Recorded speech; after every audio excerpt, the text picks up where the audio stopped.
O Brasil é gigante, um país com tamanho de continente. Mas como é que ele realmente funciona na prática? Vamos mergulhar nessa estrutura complexa de poder que vai desde as grandes decisões em Brasília até a prefeitura que cuida da rua onde a gente mora. Essa é a pergunta de 1 milhão, né? Como administrar um território tão vasto e tão diverso? Para responder isso, a gente precisa entender direitinho como o poder é dividido aqui, do nível mais alto até a base de tudo. Vamos nessa jornada. Ok, vamos começar pelo começo. A chave para entender o Brasil é saber que o poder é dividido. Basicamente, o país se organiza em 3 grandes níveis de governo. Entender essa hierarquia é fundamental para sacar todo o resto.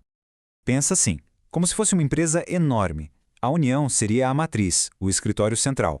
Os estados, as grandes filiais regionais. E os municípios? Bom, eles são as lojas locais, cada uma com seu próprio gerente, que no caso é o prefeito. É essa estrutura que permite que a coisa toda funcione. E a escala disso tudo é absurda.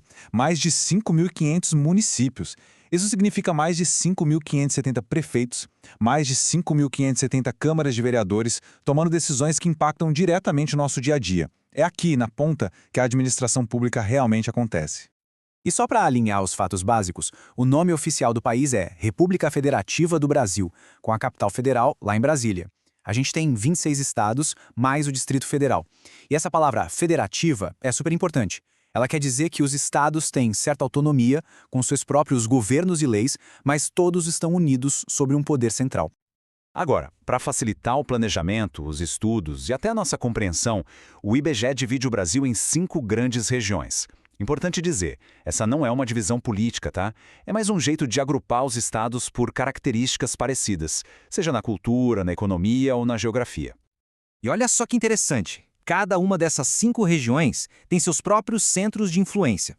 Cidades como Manaus e Belém no norte, ou São Paulo e Rio no sudeste, funcionam como verdadeiros motores, puxando a economia e a cultura de todos os estados que estão ao redor. Agora, um detalhe que confunde muita gente. Nem sempre a capital de um estado é a maior cidade dele. A realidade é um pouquinho mais complexa do que parece. Pensa assim, a capital é o cérebro político, o centro administrativo, onde as decisões oficiais são tomadas. Já a maior cidade é muitas vezes o coração econômico, o polo populacional. Às vezes, as duas coisas estão no mesmo lugar, mas nem sempre. É a diferença entre o poder político e o poder de fato, digamos assim. E por falar em população, esses aí são os verdadeiros gigantes urbanos do Brasil. Repara como São Paulo e Rio de Janeiro lideram com uma folga imensa. Isso já dá uma boa pista da concentração absurda de pessoas que existe na região sudeste. Para a gente conseguir entender a real dimensão dessas cidades, precisamos conhecer 2 conceitos: metrópole e megacidade. São eles que definem quem está no topo da pirâmide urbana brasileira. Primeiro, metrópole. Não é só ser uma cidade grande, não. Uma metrópole é tipo um ímã. Ela atrai e influencia dezenas de outros municípios em volta, criando uma teia urbana gigantesca. E aí, chegamos na megacidade. Aqui o critério é puramente numérico, bem direto. Passou de 10 milhões de habitantes? Pronto, entrou para esse clube super exclusivo. O Brasil tem várias metrópoles importantes, mas quando o assunto é megacidade, a história muda completamente. Só uma cidade brasileira conseguiu atingir essa marca. Pois é, estamos falando dela, de São Paulo, a única cidade em todo o território nacional que ultrapassou a barreira dos 10 milhões de habitantes. Isso coloca São Paulo numa categoria totalmente à parte.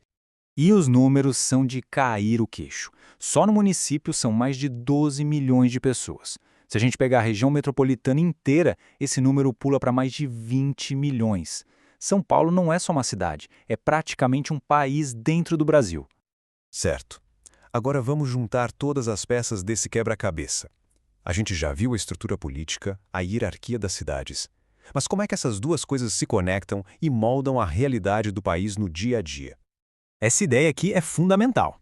O mapa das nossas cidades conta uma história de crescimento muito desigual. Enquanto o Sudeste virou esse polo que concentra gente e riqueza, outras regiões gigantescas como o Norte e o Nordeste ainda correm atrás, com desafios enormes de infraestrutura. E claro, esse crescimento tão rápido e desequilibrado traz uma bagagem de problemas que todo mundo que vive nas grandes cidades conhece bem. Trânsito caótico, desigualdade social escancarada, poluição, a falta de moradia. Então, o ponto central é esse. O Brasil tem, no papel, um sistema de governança super bem estruturado em 3 níveis, mas a realidade no chão mostra um crescimento que não foi nada equilibrado, criando ilhas de muita riqueza e oceanos de carência. E tudo isso deixa no ar uma grande questão para a gente refletir.